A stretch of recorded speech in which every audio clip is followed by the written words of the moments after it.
Hello guys, welcome back. Welcome back to my channel. Thank you very much for joining me for today's video. I'm going to be doing a CXC paper 2 from 2019. I'm starting at number 2 guys because the paper didn't get to print for the number 1. So here we go. So it asks us to simplify completely. All right, so it's a simplify, you bring it to its lowest term or its simplest form. So we're given the product of two numbers. So it's going to be 3p squared times 4p to the 5th power. Right here we see that the p's are having an exponent, so we know the laws of indices can be applied here. All right, or you want to do expansion. So the choice is yours guys. So I'm gonna go through both of them to ensure that if in the case of the exam you don't know what to do, you can always go the expansion method if you don't remember the laws of indices. All right, and some will say laws of indices, some will say laws of exponent. It basically means the same thing. All right, so let's get right into it. So the expansion method first. All right, guys, so here, when you're going to expand the 3 times the p to the 2nd power. So it's 3 times p, all right, times 4 times p to the 5th power, 4 times p. Ooh, so 2, 3, 4, 5. 1, 2, 3. Okay, so some person may be wondering, why did I put p 5 times? So the power tells you the amount of time you multiply the base. All right, and so this p is the base and the 5 represents the index or the power. So after having this guys, you can go ahead and you can group the numbers through multiplication. So it's going to be 3 times 4. Okay, then you can count the amount of p's you have. Also, you can identify that p by itself means p to the 1st power. So if you should put the power of 1 above all of these p, you can have your p and tell the amount of ones you're seeing. So 1, 2, 3, 4, 5, 6, 7. So far we have 7 p, so it's p to the 7th power. From that, guys, we can simplify the numbers in front by saying 3 times 4 is 12, and the times p to the 7. Since as they're multiplying here, you can go ahead and combine them. All right, so this is indeed our answer. That's the expansion method, guys. So don't feel lower than your actual level is if you can't do the laws of indices. So I'm going to go ahead now and do the laws of indices. All right, so for the laws of indices, we have the multiplication law that says, I'm going to write the rule here, a to the m times a to the n is equal to a to the m plus n. So it's basically saying, once you have two terms multiplying by each other, if the bases are the same, meaning they're both a's or they're both p's, you're going to keep the base and you're going to add the powers. All right, so another thing you need to know, guys, is that you can group the numbers and group the letters by themselves. So it's going to be 3 times 4 times p to the 2nd power times p to the 5th power. From here, I'll put an arrow here, we can simplify the number. So 3 times 4 is 12. Then we apply the laws of indices to simplify the variables, or some would say symbols. So going to be times p to the 2nd power. All right, so same base, we keep the base. Now we're going to add the power. So it's 2 plus 5. So in all, the answer would be 12 p to the 7th power. All right, so to the power 7 to the 7th power, anyone to put it. So whether you can do the expansion method, guys, or the laws of indices, go ahead and do them. During exam condition, guys, the laws of indices may be easiest to work with, because if they give you a large number here like a 12, it will be time consuming to write out all 12 of them. But again, if you don't know what to do, go to the laws of indices. If you don't know what to do, do the expansion just to get that answer. All right, guys, so let's go to the next question. This next question, we are given algebraic expressions and they're combined through division. All right, so right here we are going to treat this expression as if we are dealing with numbers. It's very important to know that we change, and we flip when it comes on to division of numbers. So example, I'm talking about, if you have a half divided by 6/4, we're going to keep the first term, change the sign to multiplication, and we're going to flip the last term or the second term. So it's going to be a half times 4/6. When I say flip, meaning the inverse, or some would say the reciprocal. So this same concept will be applied to this question. So let's go. So it's going to be 3x all over 4y cube. Change the sign to multiplication. Then you flip that. So it's going to be 20y squared all over 21x squared. All right, guys. So again, from here, we can simplify. Again, we can either use the laws of indices or we can use the expansion method. It's up to us. So I am going to go ahead and use the expansion method for my lower level learners. All right. So remember, that because you're lower level, that means that you're less than anyone else. It's just that you don't learn as fast as everyone. So since, as most videos I've seen, they're catering to the higher level learners, I'm going to go for you guys. So what I did here, guys, was basically expand what I got. So 3x, 3 times x, 4y cubed, 4 times y times y times y, 20y squared, 20 times y times y, 21x squared, 21 times x. From here, guys, we are going to simplify. All right, so here we expand. So let's simplify, meaning you're going to cancel what can cancel. So the x from here can cancel the x in the denominator. X in the numerator, the y here can cancel the y here. This y cancel this y. All right, so from here, we see we have no more variables that can cancel each other. But we do have numbers that can simplify. So let's go. So we can put cancel the 4 into 4 goes 1. 4 into 20 goes 5 times. We can go ahead and cancel the 3 and the 7 because 3 is a factor of itself and also of 21. So 3 into itself goes 1. 21 goes 7 times. All right. So from here, we're going to continue to simplify. So over here, we only have 1. So it's 1 times 5. Everything here is cancelled. You can see that. So the numerator is 5 all over. The denominator now, from this part here, we have a number 1. And here we have a number 7. So 1 times 7 is 7. Then let's check for the variables in the denominator. We have y here and we have x. So you can just put yx or xy. I'm going to put xy. And that's the end of the question. All right. Some persons will look at it and say, since as we have y squared here, that means we have 2y in the numerator and we have 3 in the denominator. I can cancel the 2 here and 2 from here. We are left with 1 and the answer is here. For the x, we have 1x here and 2 here. If I cancel this one and 1 from this, we're left with 1. Then they can easily work with the numbers. But I hope it was simple for you all. Let's get on to the next question. So for this one, we're asked to solve the equation 3 divided by 7x minus 1 plus 1 over x is equal to 0. So from here, guys, the first thing you need to do is to think about having like all numbers here. What would you do? We'll go ahead and we'll find the LCM. So let's find the LCM. Remember, it's normally the product of the denominators. It may not be the simplest thing, but that's the simplest way to go if you don't know how to identify the multiple for those two numbers. So let's go. So the LCM will be the product of these two. So it will be 7x minus 1 times x.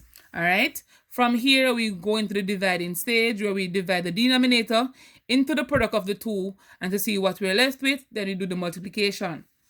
So it is 7x minus 1 into all of this, 7x minus 1 times x. So if I take the 7x from there, ooh, that marker went away, Liv. All right. So if I take the 7x minus 1 from here, guys, and I take it from here in the denominator, we're left with x, so it's going to be this remainder. So it's going to be x times 3. So it's 3 times x plus, if you cancel x here and x from the denominator, we're left with 7x minus 1. So it's going to be 1 times 7x minus 1. If you didn't want to, you didn't have to put the plus 1 here. You could just put plus 7x minus 1, because 1 times the bracket here will give you whatever is in the bracket. All right? So that's equal to 0. So let's simplify here. So here we need to simplify. So 3 times x is 3x. As I said before, 1 times everything that's here. So it's 1 times this and 1 times this term. So that is 7x minus 1 all over 7x minus 1 times x is equal to 0.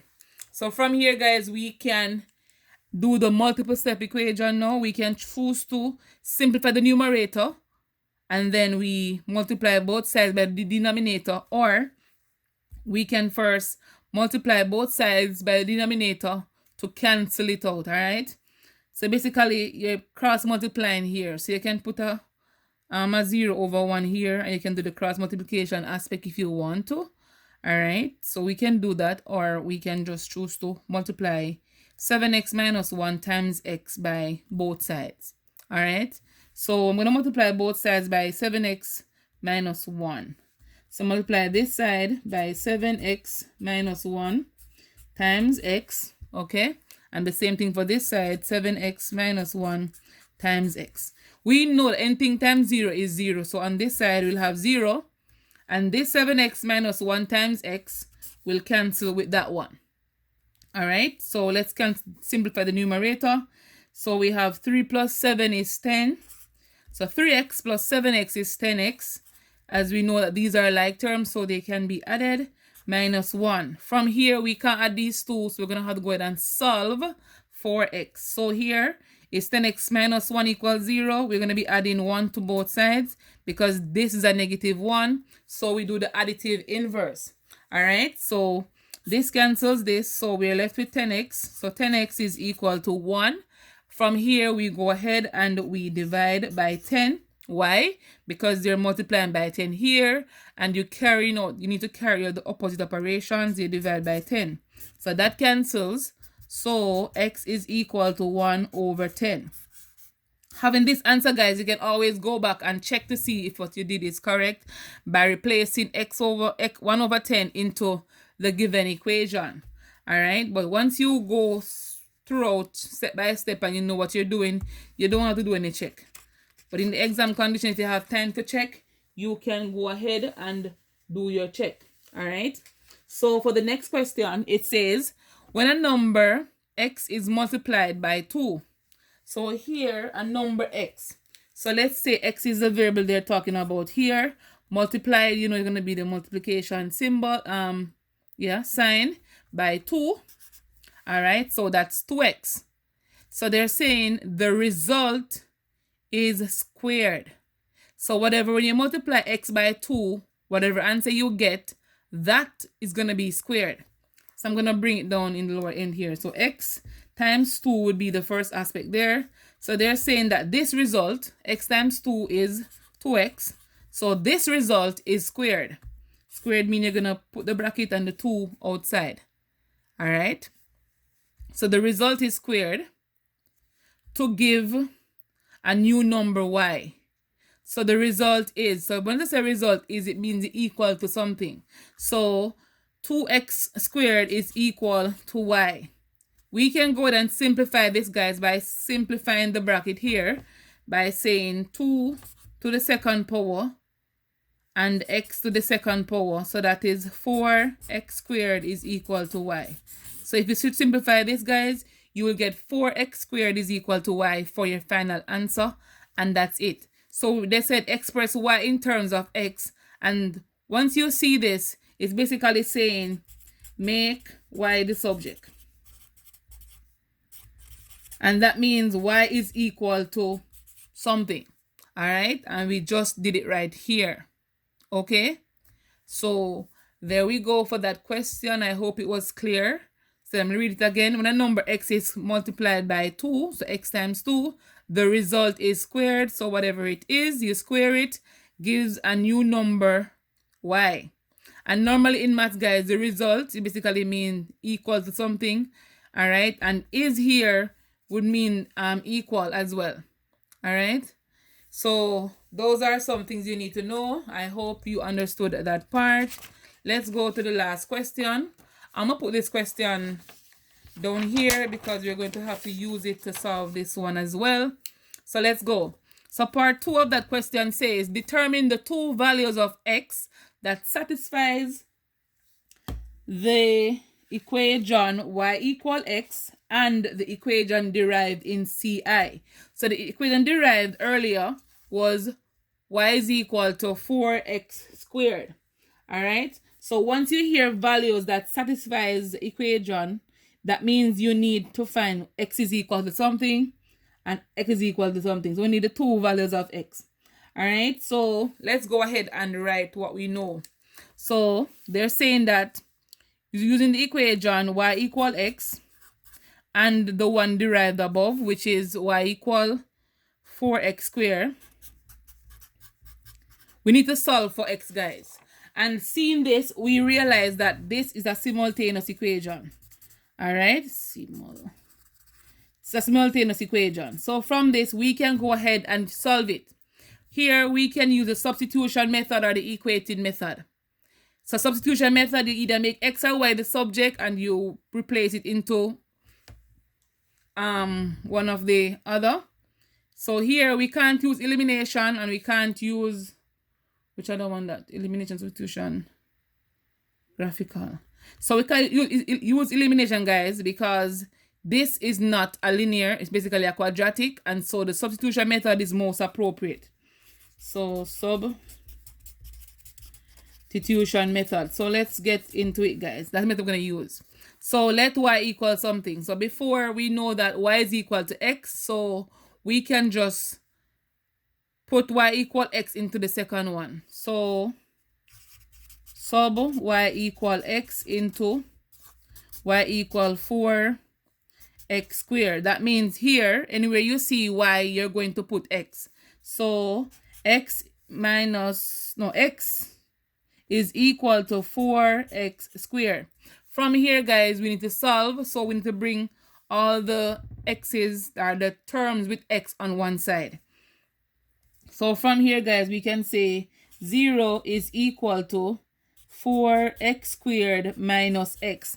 Why did I subtract x? This x here is a positive x. To get rid of that x, guys, I will have to subtract x from both sides.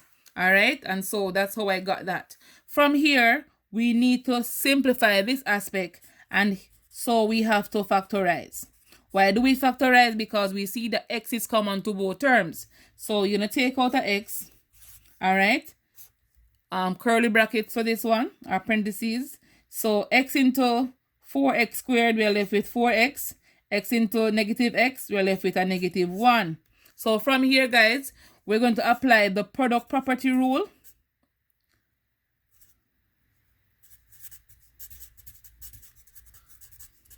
Product property rule. And that rule says a times b, let me put it here. So a times b is equal to 0. Therefore, a equals 0 and b is equal to 0. So once you have two products multiplying by each other, you can equate them to 0. And that's what I did. So I'm going to put it right here. So x is equal to 0 and 4x minus 1 is equal to 0. From here, we can go ahead and find the value of x by adding 1 to both sides. So 4x is equal to 1. All right. So having 4x equal 1. Give me a sec, guys. 4 is equal to 1. We can find the value of x by dividing both sides by 4. So divide this side by 4 and this side by 4 because they're multiplying. So this cancels. So x is equal to 1 over 4.